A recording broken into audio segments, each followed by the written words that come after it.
Well, thankful again for Rodney taking care of the class last Wednesday evening. So we are still in our study of Hezekiah, but that's not a bad thing because there were a lot of things that took place during the time of his reign.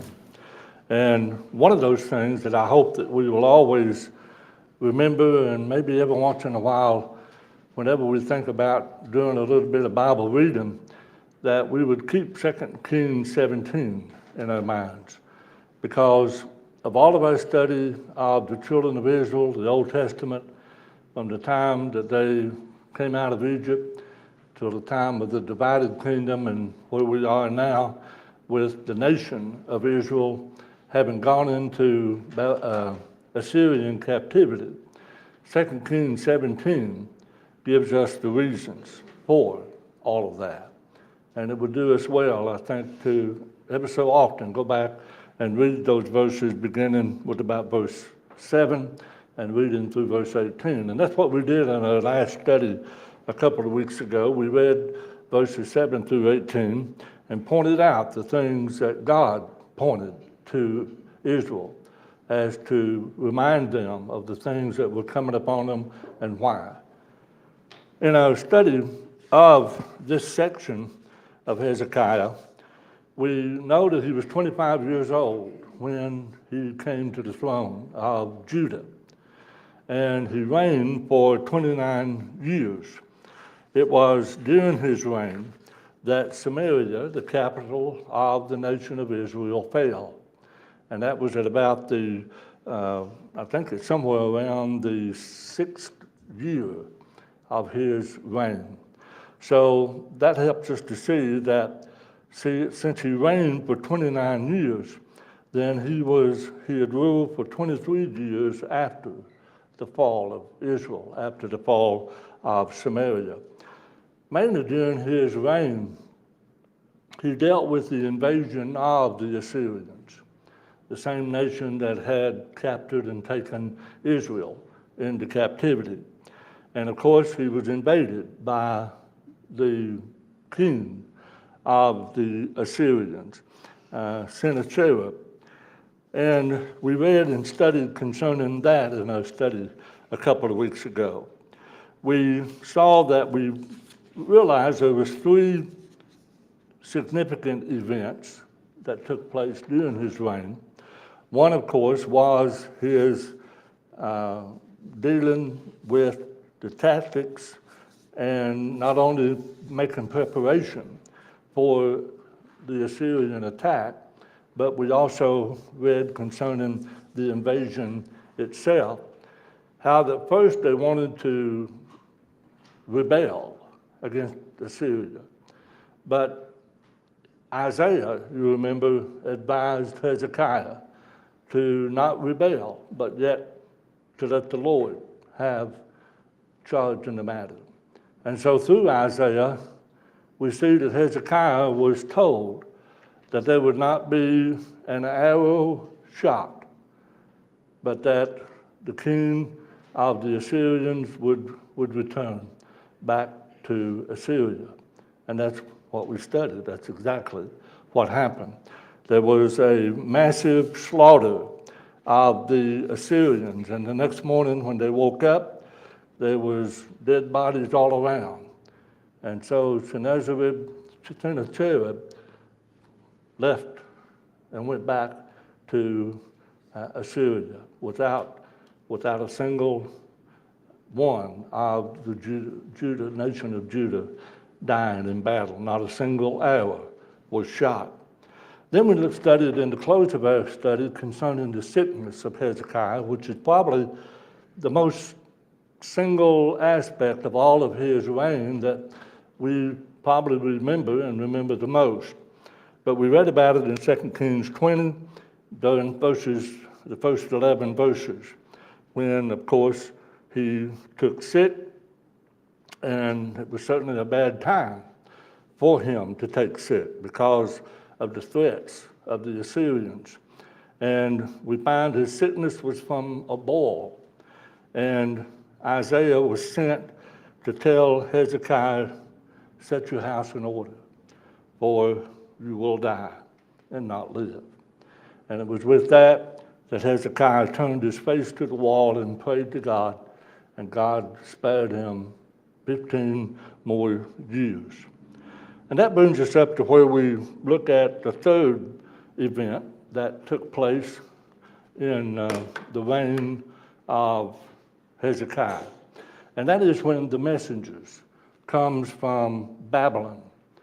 We're now being introduced to the Babylonians, and they're going to be very significant in our continued study of these Old Testament characters, whether it be the kings or whether it be the prophets that prophesied during those periods. Because the Assyrians eventually are going to be conquered by the Babylonians. But at least the threat during Hezekiah's time was from the Assyrians. But he gets some visitors from the Babylonians.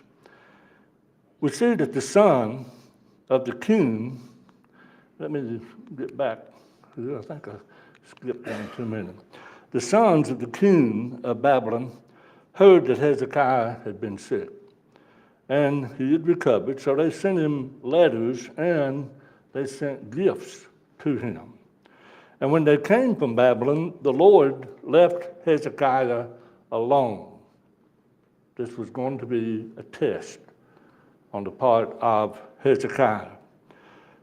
And in God leaving him alone to test him, he wanted to know everything that was in his heart, and Hezekiah failed the test. His pride was lifted up, and he showed the messengers from Babylon all of his wealth, the silver, the gold, the spices, the fine oil, his armory, and everything that was found among his treasuries. In fact, there was nothing that he did not show to these Babylonians. It was then that Isaiah goes to Hezekiah. And in Isaiah 39 and verse 3, Brother Byron, read that for us. Then Isaiah went to Hezekiah and asked, what did those men say, and where did they come from? All right. What did these men say? Isaiah is asking. Where did they come from? Well, Hezekiah gave a truthful answer. In Isaiah 39, verses 5 through 7, Bobby, read that for us. Isaiah said, hear the word of the Lord of hosts. Behold, the days are coming when all that is in your house and what your fathers have accumulated unto this day shall be carried to Babylon. Nothing shall be left, says the Lord. And they shall take away some of your sons who will descend from you, whom you will beget, and they shall be eunuchs in the palace of the king of Babylon. All right.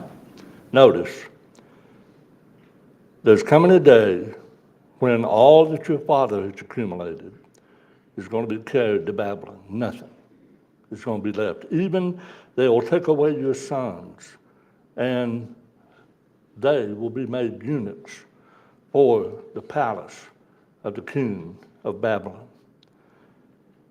And yet, as bad of news as this was, or at least as far as our way of thinking was, that certainly was not Hezekiah's reaction. Hezekiah did not seem to be overly troubled by this news. Because look what he says in verse 8, Brother Lee. Word of the Lord which you have spoken is good, for he said, at least there will be peace and truth in my days.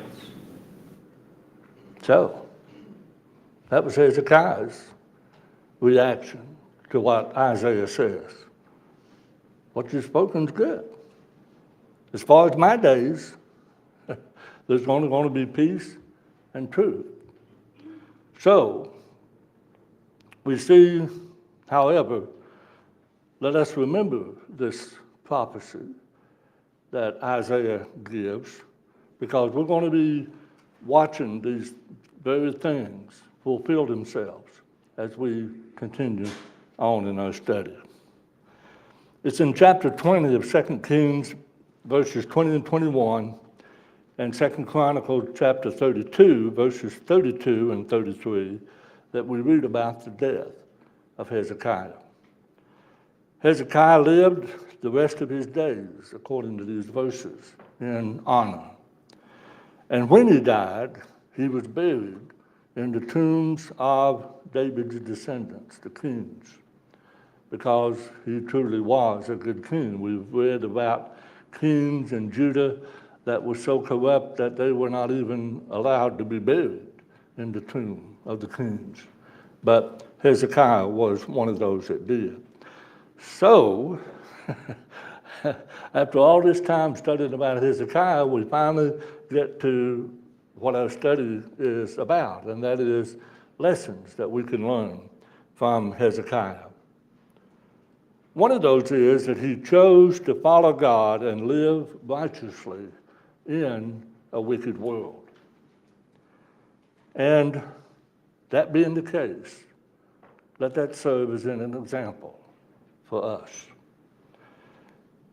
Are we not called to resist the pull of our own sinful world that wants what it wants rather than living according to God's will?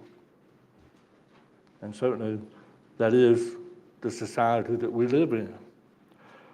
Hezekiah did that, and he was successful because he resisted sinfulness while he followed the Lord faithfully, no matter how unpopular it was, no matter how difficult it was to follow the Lord. So that's one lesson we can learn. And two, another is that like Hezekiah, everyone wants victory in life. You know, most people want to be successful in what they do. Athletes train for years to be victorious on the field or in the arena. We've not been all that far past from the Olympics. And these people train year-round. And it's amazing the time, the effort that they put into this. And it's all for the point of trying to get that gold medal. Lawyers, they go to school for years, and they spend hours on each case reading the law in hopes of winning the victory in the courtroom.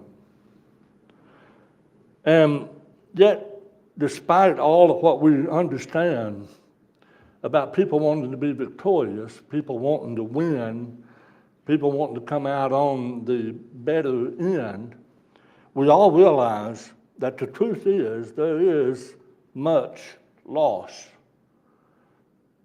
Because we realize that for every team holding the winner's trophy, there are more, many more, that are not holding that trophy. And in every win, there is a corresponding loss. For there to be a winner, somebody has to be a loser. And I'm not saying that life is a game. Life is not a game. It's far from being a game. And yet there are still winners and losers in life. And it was of Hezekiah, this statement was made, Brother David, 2 Kings 18:7. The Lord was with him. He was successful in whatever he undertook. Now stop and look at that statement. The Lord was with him. He was successful in whatever he undertook. You know, that's a wonderful statement to make about a person. That everything that Hezekiah undertook, he was successful. Why? The Lord was with him. Brother York, Yes. this was during that 15 years that he No. The 15 years that God promised you, Okay. what's Hezekiah like? Did you repeat that for me? I wonder if that was an incentive for him to. Okay. He was asking if this was during that 15 years of life that the Lord granted him. I think it would be the entire period of his life, because we don't read a good part and a bad part about Hezekiah. Everything we read about him is good. The whole 29 years that he's reigned. 15 years that it was. Yeah. So I don't think we can really restrict it to just those last 15 years, because it was because of his righteousness that God allowed him another 15 years, in my way of looking at it. So, how would we like that to be said about us? That God was with us and that we were successful in whatever we undertook. How did Hezekiah do it? What was the secret to success? Why did he do, what did he do that brought him success after success? Well, the answer to this is going to take the form of other lessons, but let's make sure we understand that one of those reasons that he had success after success is that he overcame his past. Remember who Hezekiah's daddy was. He was a wicked king, wasn't he? And a lot of people would allow that to justify themselves in persisting, continuing to walk that line. But no, not Hezekiah. He overcame his past. Hezekiah had far from a perfect past. But again, he did not allow this to determine his future. And he broke the cycle. And so can we, so can anyone. So that's another good lesson we can learn from Hezekiah, but it is also an answer to that question of how did he do it? What was his secret to success? What did he do that brought him success after success? This is one of them. Another one, and another lesson is he shows godly advisors. There are many people that we allow into our lives. And Hezekiah had an ungodly father, but he found a godly spiritual advisor in Isaiah. And this made a great difference in the life of Hezekiah. So the lesson is we need to find the right advisors. We need to find the right mentors for ourselves. So this was another reason for his success in all that he did. But again, it's a lesson that we need to take heed and apply to. And then the third lesson and the third reason for his success was he trusted God in every situation. Whether it's a hard childhood, whether it's character problems, or just maybe being outnumbered, we can always trust in God. And let us understand that this was the biggest part, the biggest reason for Hezekiah's success.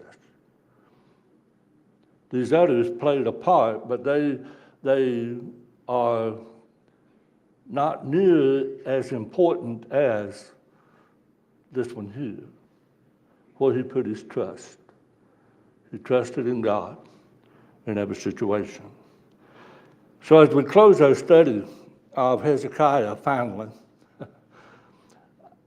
if there's ever any verses that I think it would do us good to remember, to maybe make some kind of a notation so that we can come back and read them. Like I said in the beginning of our study, just go back and read 2 Kings 17 as to the reasons why Israel, the nation, fell. And God never brought it out of captivity. So here are some other verses that I think would be good for us to keep in mind. Nick, do you want to read those?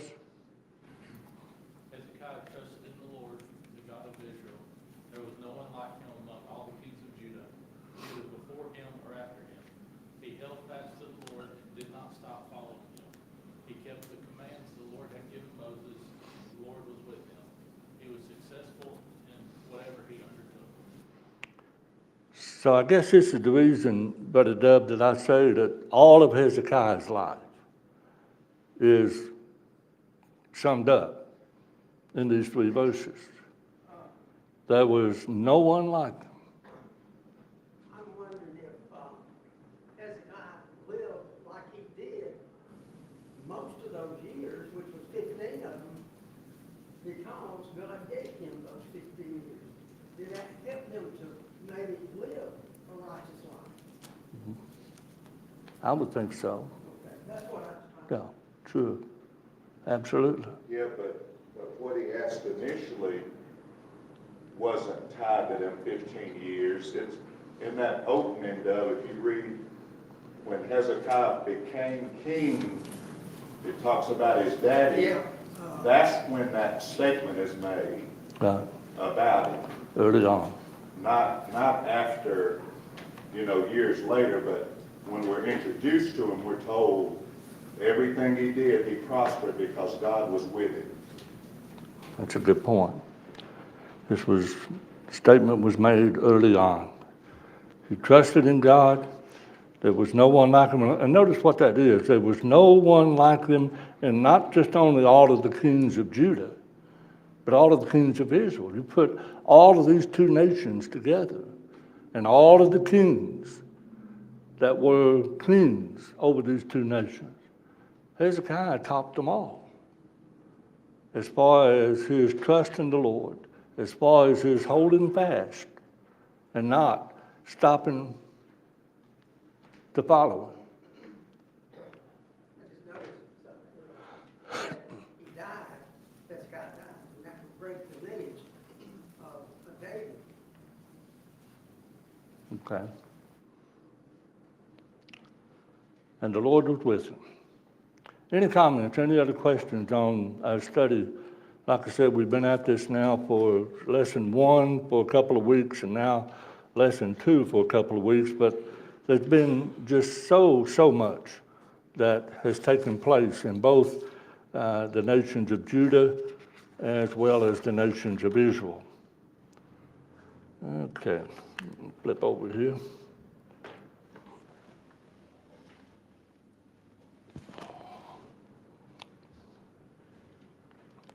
And we will begin our next study of King Manasseh. Again, we're not talking any longer about the nation of Israel.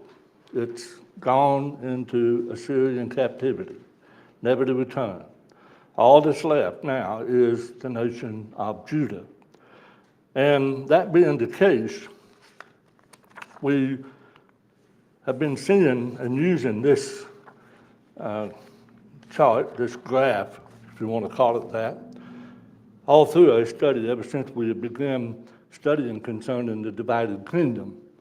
And of course, where we are is we have just finished studying Hezekiah. Here, of course, is the nation of Israel. Here, after Hosea, we see it's gone into captivity by the Assyrians. And now we're looking at Manasseh. And if you want to jump a little bit ahead of what's in the future, here's what we have. We have these other kings that will reign in Judah until the Babylonian captivity comes upon them. And what we're seeing as far as secular history is concerned, the Assyrian Empire is overrun and taken by the Babylonians. Then the Babylonians are overtaken by the Medes, and the Medes are defeated by Persia. And we see that all of this is the things that we're going to be studying about in our history, but we still have about 6, 7, Manasseh making 7 kings before Judah is taken into captivity. But their captivity we know is going to be different because they will return from Babylon. So Manasseh, he reigned 55 years. And what we're going to be finding is this is the longest reign of any king in all of Israel or in all of Judah. And yet, as long as it was, he was a wicked king. A wicked king ruled the longest. And we read about this in 2 Kings 21 and also 2 Chronicles 33. He was only 12 years old when he began to reign. So when you think about that, what that means is he was not born at the time that Hezekiah took sick and nearly died. And we know the Lord added 15 more years to Hezekiah's life. So Manasseh was not born at that time. And the lineage, think about this, we didn't talk about that much when we talked about Hezekiah's sickness. The lineage of David would have ended if God had not allowed Hezekiah to live. If God had allowed Hezekiah to die, it would have been before the birth of Manasseh. So the lineage would have ended. So this confirms a very, very important characteristic of God. And we don't need to not take note of it. God does not forget his promises. And God said that there would always be a son of David to rule on his throne.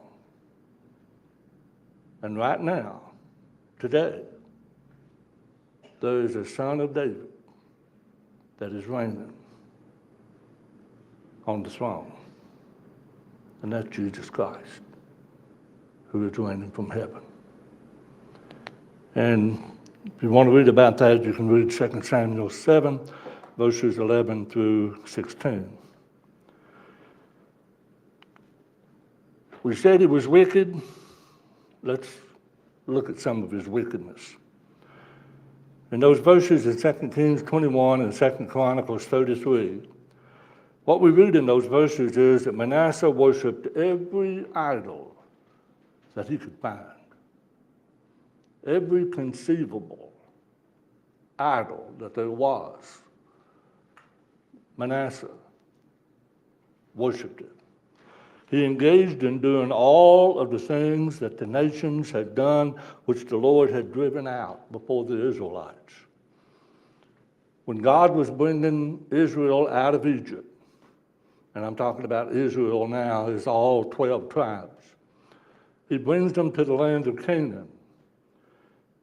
And with the leadership, or under the leadership of Joshua, they defeat the inhabitants of the land of Canaan. All because this was God bringing judgment upon those inhabitants. He was using Israel to execute judgment because of their wickedness. Now, what we're seeing is, in the case of Manasseh, he was doing the things that those nations were doing that caused the Israelites to drive them out, to bring judgment upon them. Now, Judah is in that same boat. They're doing the very same thing that these nations did before they were driven out, or before judgment was executed on them at the hands of Joshua and Israel. He rebuilt the high places which Hezekiah had destroyed. The high places, always remember that in the Old Testament, the high places has everything to do with idolatry. So he rebuilt the high places that his father had destroyed. He rebuilt the altars to Baal.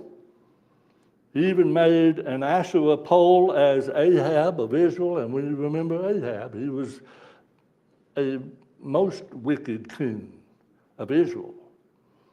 But here now, Manasseh, the king of Judah, is doing some of the things that are in imitation of Ahab. He worshiped the stars. He put altars to idols in the temple.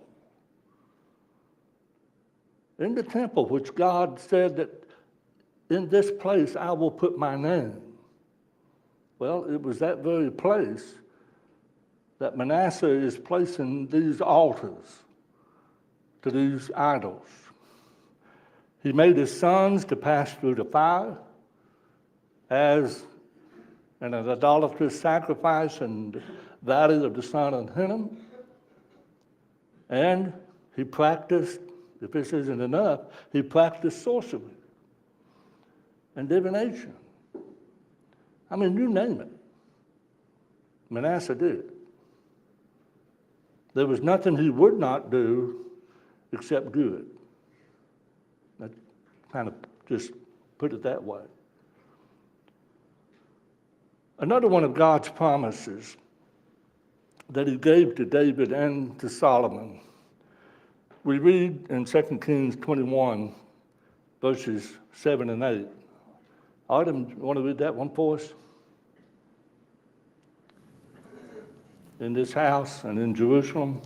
In this house and in Jerusalem, which I have chosen from all the tribes of Israel, I will put my name forever, and I will not make the feet of Israel wandering any more from the land which I gave the fathers, if only they will observe to do according to all that I have commanded them, and according to all the law that my servant Moses commanded them. All right. Notice the promise. In this house, the temple, and in Jerusalem, which is where the temple was, which I have chosen from all of the tribes of Israel, I will put my name forever. I will not make the feet of Israel wander any more from the land which I gave their fathers. That's the promise. But this is not an absolute promise. This is a conditional promise. And it's conditional because of this word right there. If. This is my promise. But it's if. If what? If only they will observe to do according to all that I've commanded them and according to all the law that my servant Moses commanded them. That is the promise. But we see the condition that has to be met on the part of Israel, on the part of what all is left now is, of course, Judah. So neither Manasseh nor the people would listen. And we see the Lord's message that came through the prophets in verses 10 through 15 of 2 Kings 21 and also verse 10 of 2 Chronicles 33. You see, as always, God warned and pleaded for Judah to turn back and escape the destruction which was sure to come upon them. But they paid no attention. They paid no heed. And here is the message of the prophets. Brother Rex, read that for us. Because Manasseh, king of Judah, had done these abominations, having done wickedly more than all the Amorites did, who were before him, and has also made Judah sin with his idols. Therefore, thus says the Lord, God of Israel, behold, I am bringing such calamity on Jerusalem and Judah, that whosoever hears of it, both his ears will tingle. I will stretch over Jerusalem the line of Samaria and the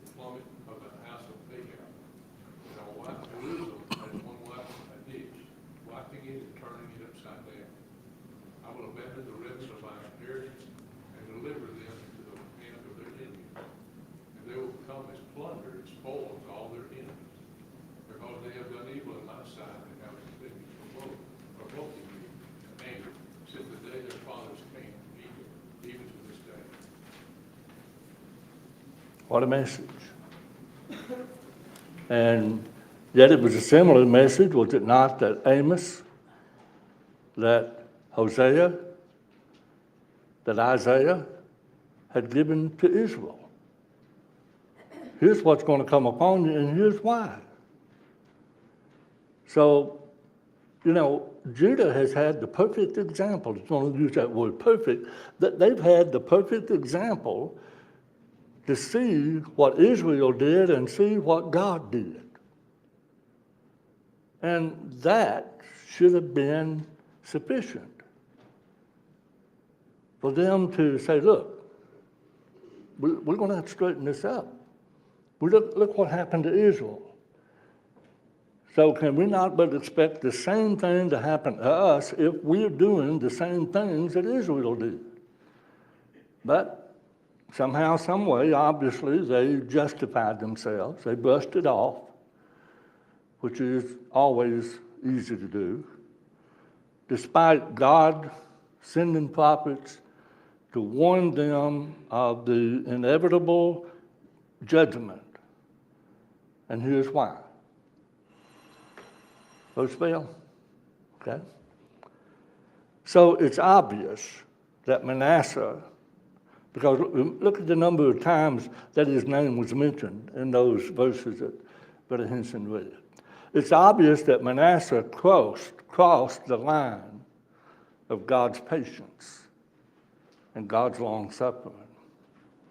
You know, we hear and we talk a lot, and we want to talk a lot about God's long suffering.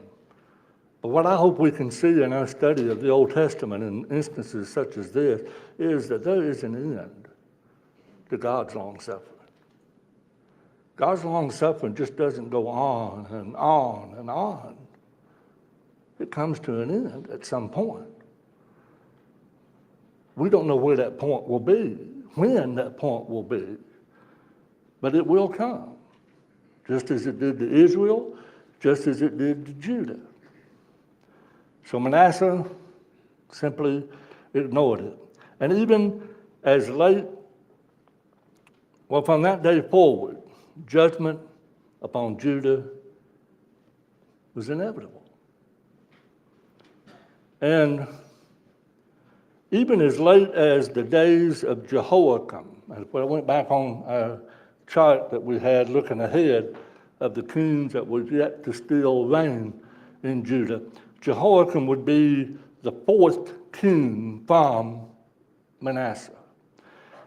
Even as late as the days of Jehoiakim, when the Chaldeans, the Syrians, the Moabites, and others were raiding Judah, we have this statement being made. Brother Glenn, can you read, or you read it out? Okay, Reuben, read that verses for us.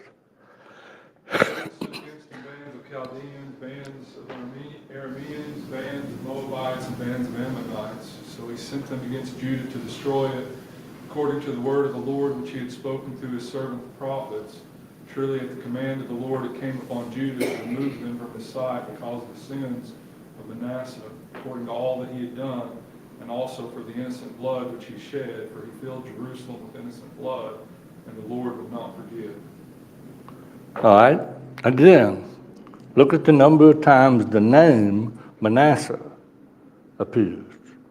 God says, this is what I'm going to do, and here's why I'm going to do it, and here's the reason, here's the person that's brought it, that's all brought it about. And while we've still got just a minute, and we'll probably stop at this point, let's go back and look at this statement here, the last part of these verses. Because of the sins of Manasseh, according to all that he has done, and also for the innocent blood which he has shed, for he has filled Jerusalem with innocent blood.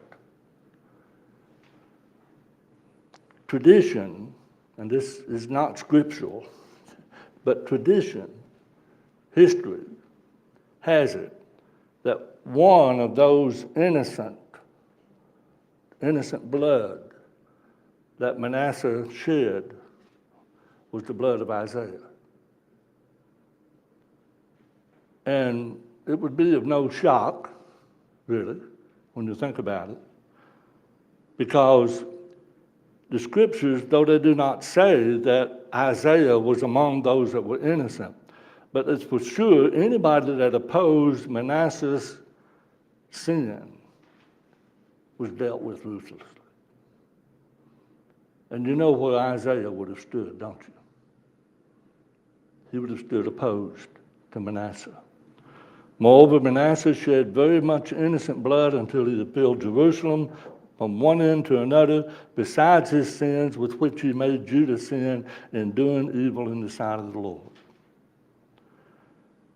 So, truly, the wickedness of Manasseh.